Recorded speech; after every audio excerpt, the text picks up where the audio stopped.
Selamat datang. Video ini berkisah tentang perjuangan kemerdekaan di Selat Panjang. Silahkan bagikan video ini jika bermanfaat. Gunakan headset Anda untuk kualitas suara yang lebih baik. Jangan lupa di like, share, dan subscribe untuk video selanjutnya. Selamat menyaksikan.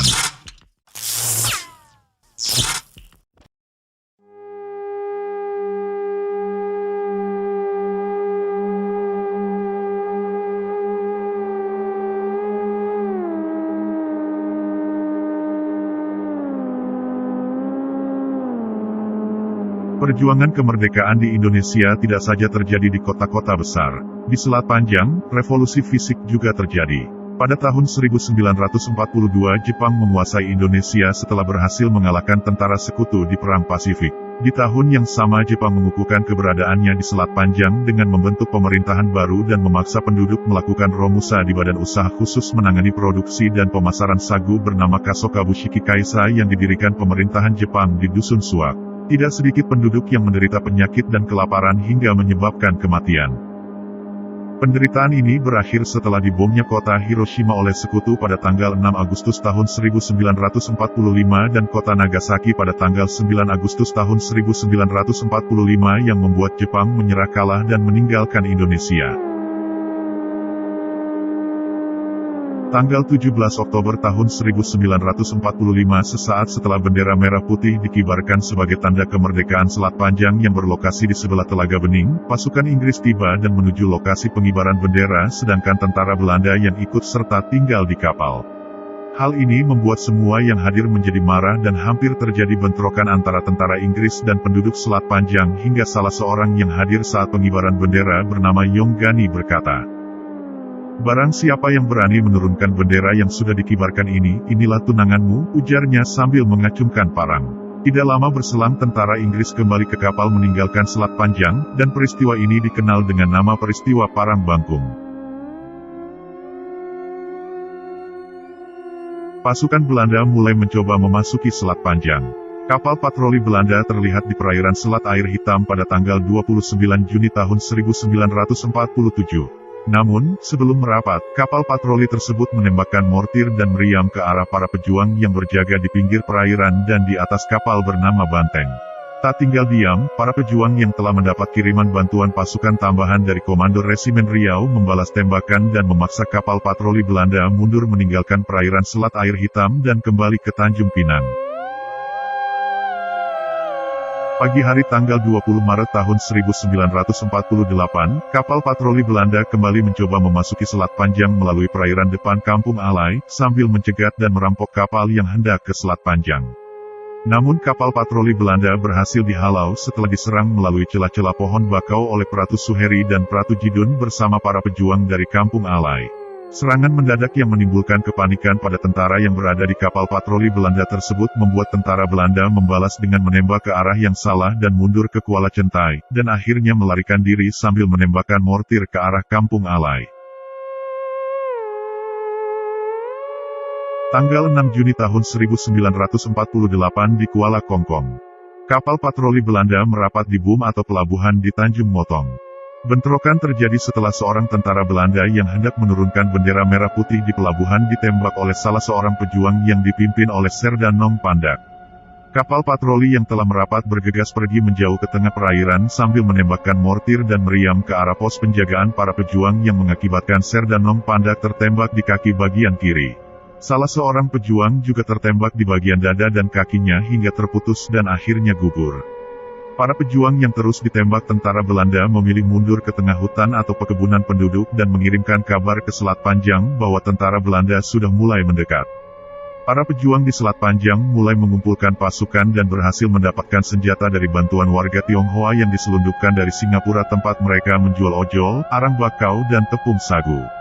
Di tempat lain, Wakil Komandan Kompi 2 TNI, Letda Abdul Murad Saidun, dan Komandan Barisan Rakyat Laskar Sabilillah, Letda Syuif Manaf, mengadakan pertemuan dengan penghulu Banglas yang bernama Kadir Zubir untuk menempatkan beberapa orang pemuda berjaga di Jambat Kaso peninggalan Jepang guna mengantisipasi datangnya tentara Belanda dari arah belakang Selat Panjang.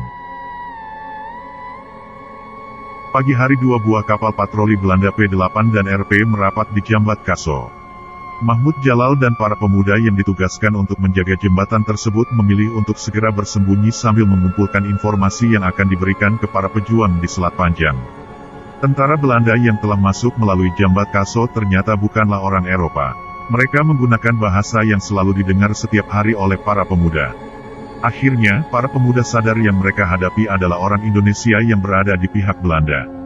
Satu persatu para pemuda meninggalkan Jambat Kaso, namun Mahmud Jalal tetap tinggal dan akhirnya gugur dibunuh tentara Belanda setelah senjata lantak kaliber 12 miliknya macet tidak melontarkan peluru meskipun terdengar bunyi letusan. Pertempuran mulai terjadi. Tentara Belanda yang masuk melalui Jambat Kaso di Banglas telah tiba di Tanah Lot. Beberapa pejuang gugur ditembak ataupun dimasukkan gas beracun ke dalam mulutnya. Setiap penduduk yang ditemui ditangkap dan dibawa ke halaman sekolah yang terletak di Jalan Watas atau kini Jalan Kartini untuk disiksa dan ditembak. Selain rumah penduduk, tentara Belanda juga menyerang asrama polisi dan rumah wadana atau pemimpin daerah hingga beberapa anggota polisi dan wadana gugur.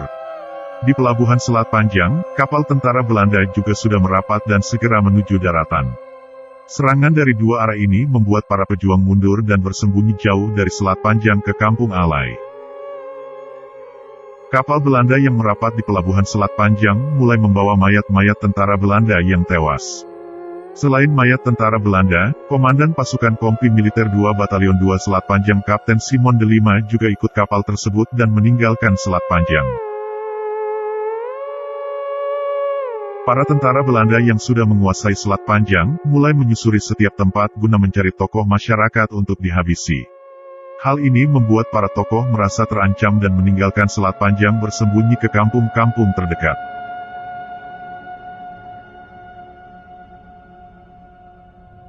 Malam hari tanggal 4 Januari tahun 1949 di Kampung Alai, para pejuang yang terdiri dari tentara TNI, Barisan Rakyat Laskar Sabilillah, 9 orang santri yang dikirim oleh Kiai Imam Afandi dari Insit serta para pemuda yang berasal dari berbagai perkampungan, mulai bergerak di bawah pimpinan Letda Abdul Murad Saidun dan Letda Syuif Manaf.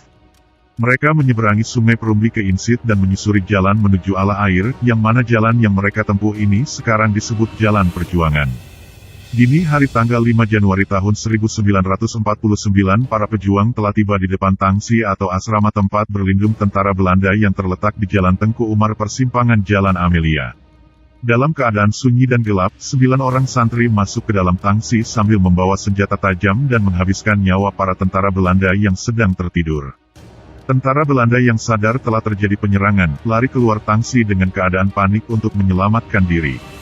Namun di luar, para pejuang lainnya telah menunggu, mereka menembak tentara Belanda yang keluar dari tangsi hingga menyebabkan banyak tentara Belanda tewas dan terluka parah. Selain tangsi, para pejuang juga menyerang kantor polisi Belanda dan beberapa kantor pemerintahan Belanda yang terletak di depan Telaga Bening. Menjelang tengah hari tentara Belanda yang selamat telah berhasil lari ke kapal yang merapat di pelabuhan dan pergi meninggalkan Selat Panjang.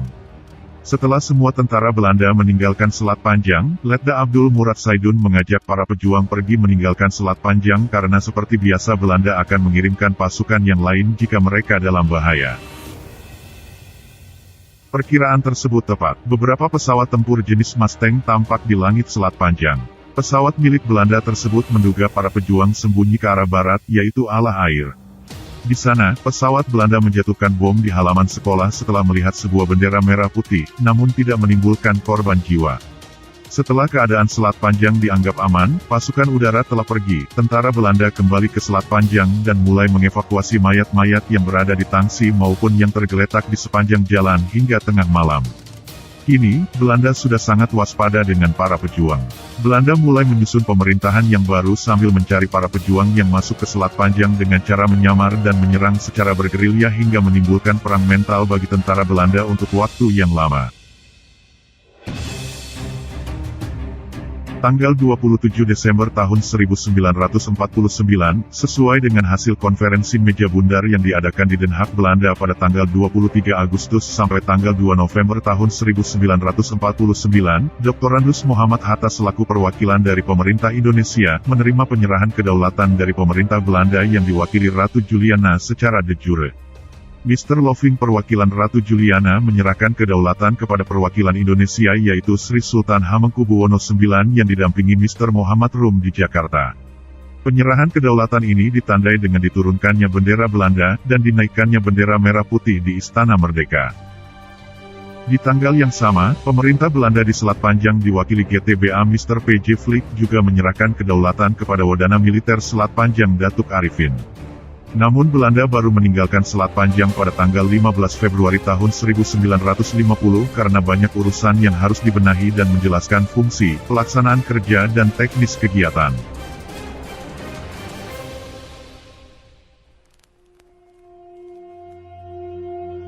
Semoga informasi sejarah ini bisa bermanfaat untuk kita semua. Jangan lupa di-share, like, dan subscribe jika Anda menyukai video ini. Terima kasih.